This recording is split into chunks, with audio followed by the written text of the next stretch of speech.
an IT worker who fatally poisoned a couple with the opioid painkiller fentanyl and rewrote their will, has been jailed for a minimum of 37 years. Stephen Baxter, 61, and his wife Carol, 64, were found dead at their home in West Mersea, Essex, in April 2023. Luke d.wit, 34, used fake identities to manipulate the couple before he laced their medication with the drug, a trial at Chelmsford Crown Court heard. d.wit from West Mersea will serve at least 37 years of a life sentence.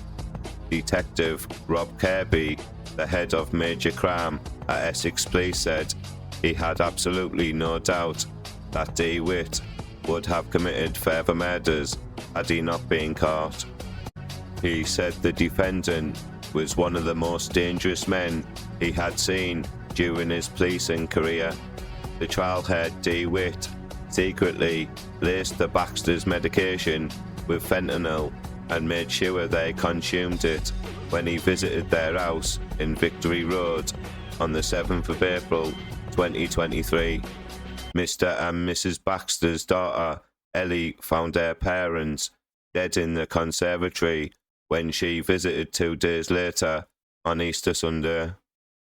d.wit arrived soon after and described himself as a friend to a 999 call handler before calmly giving a false account as Miss Baxter was heard in distress in the background. Reading her victim impact statement at Chelmsford Crown Court, Miss Baxter described d.wit as a man so manipulative. He hacked his way into our lives over a decade ago, schemed and thoroughly planned my parents' demise. She said her parents had looked after Luke, adding they just decided he was lonely, especially after Luke's dad died. They took him under their wing and would let him join in. Describing the moment she found them dead, she said, I have never known an emotional pain to physically hurt so much. It was like my insides were on fire. I screamed and I screamed. The defendant first met the Baxters between 2012 and 2013 after he was asked to build a website for their shower mat company. The court heard the day after they were found dead, d.wit rewrote their will so he could seize control of the business. Tracy Ellie, KC prosecuting, said the murders were the culmination of years of manipulation by d.wit, mostly focused on Mrs Baxter, but also at times her daughter.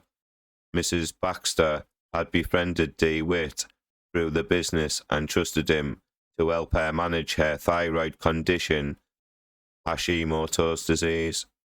The jury was told d.wit had 80 electronic devices and some of them had been used to create more than 20 false personas to manipulate Mrs Baxter. d.wit posed as a doctor on one of these devices and offered her advice with no clinical basis, while also pretending to be a fellow Hashimoto's sufferer, the court heard. Miss Baxter, 22, told the trial there was just this set of rules we had to follow. I think Mum got a bit desperate and she got to a point where she would do anything to get better.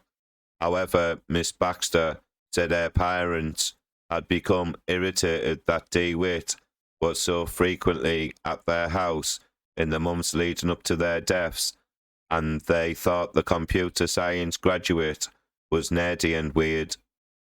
Miss Ellie said d.wit had photos on his phone of Mr. and Mrs. Baxter dead in their armchairs when it was seized by the police.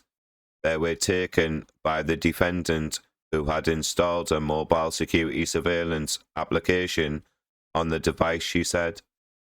This allowed him to monitor a camera from another device, where at some point between Good Friday and Easter Sunday, he was watching them die, the prosecutor added. During the trial, d.wit gave evidence from a wheelchair, which Miss Aylan alleged was an effort to attract sympathy from the jury. She said following his arrest, a bag containing both opened and unopened fentanyl patches was found at d.wit's home, which he shared with his mother. There can only be one purpose for having these, and that's to fool someone into believing they were taking a proper dose when they were actually taking 4 times the amount, Miss Aylan added. Metal tacks, which police believe were the same ones found during a scan of Mrs Baxter's stomach when she was alive, were also discovered in the bag.